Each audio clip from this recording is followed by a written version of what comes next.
नमस्कार दोस्तों, जय हिंद। चलिए 9 अप्रैल का ट्रेड एनालिसिस देख लेते हैं कि कहाँ कहाँ ट्रेड बन सकता था।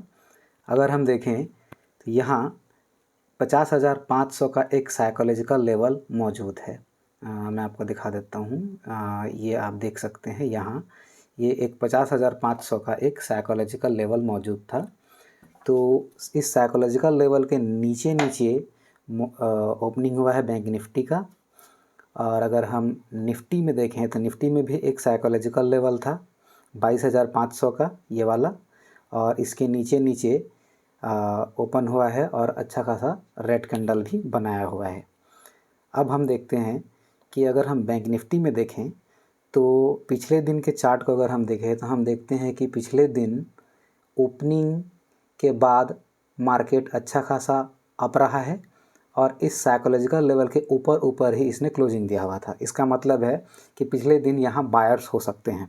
अब हम यहाँ क्या देखते हैं कि ओपनिंग के बाद 9 तारीख को ओपनिंग के बाद इस रेड कैंडल का लो ब्रेक नहीं कर पाया है।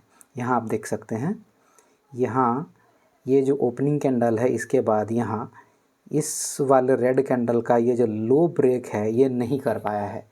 तो अगर लो ब्रेक कर देता तो हम हो सकता है कि कॉल साइड के लिए ट्रेड प्लान कर सकते थे। क्यों? क्योंकि एक तो साइकोलॉजिकल, ये वाला साइकोलॉजिकल लेवल के नीचे ओपन हो रहा है मार्केट और लो भी ब्रेक कर रहा है। इसका मतलब क्या होगा कि सेलर्स ही एक्टिवेट होंगे। अगर सेलर्स एक्टिवेट होंगे तो उनके एसएल मार्केट को ऊपर मिलते जाएंगे। तो अगर मार्केट को एसएल ऊपर मिलेंगे तो मार्केट ऊपर जा सकता था। इसीलिए इस केस में हम अप साइड के लिए ट्रेड ले सकते थे अगर लो ब्रेक होता तो। लेकिन चूंकि लो ब्रेक नहीं हुआ इसीलिए हम यहाँ अप साइड के लिए ट्रेड को अवॉइड करेंगे। तो हम यहाँ अब देखते हैं कि अब हम ट्रेड कैसे कर सकते थे। हम यहाँ देखते हैं कि पिछले दिन साइकोलॉजिकल लेवल के ऊपर ऊपर क्लोजिंग दिया था। इसका मतलब यहाँ बायर्स हो सकते हैं। तो हम क्या देखते हैं कि इसका लो ब्रेक नहीं कर पाया और इस लो के ऊपर ऊपर ही मार्केट यहाँ होल्ड करना शुरू कर चुका था। तो हम क्या कर सकते थे कि यहाँ जैसे ही ये वाला रेड कैंडल बना, इस वाले रेड कैंडल के क्लोजिंग के बाद नीचे के लिए यानी कि पुट साइड के लिए हम एंट्री ले सकते थे। ठीक इसी टाइम पे अगर हम निफ्टी को देखें तो निफ्टी में भी क्या हो रहा है, निफ्टी में भी नीचे तो ओपनिंग हुआ है इस साइकोलॉजिकल लेवल के। यहाँ ये जो साइकोलॉजिकल लेवल है इस साइकोलॉजिकल लेवल के नीचे तो ओपनिंग दिया है, लेकिन इसमें भी लो ब्रेक नहीं कर पाया और लो के ऊपर ऊपर क्या कर रहा था, ये होल्ड कर रहा था। निफ्टी में भी हम देखते हैं कि पिछले दिन साइकोलॉजिकल लेवल के ऊपर ऊपर मार्केट ने क्लोजिंग दिया था। इसका मतलब यहाँ क्या हो सकते हैं, यहाँ बायर्स के एसएल हो सकते हैं। अगर बायर्स के एसएल ऊपर हैं तो इसका मतलब मार्केट को किधर जाना चाहिए, नीचे जाना चाहिए। और ऊपर से ये लो के ऊपर ऊपर भी मार्केट यहाँ क्या कर रहा है, यहाँ होल्ड कर रहा है। तो निफ्टी में भी ट्रेड लिया जा सकता था इस वाले रेड कैंडल के क्लोजिंग के बाद नीचे के लिए ट्रेड लिया जा सकता था, यानी कि पुट साइड में बैठा जा सकता था।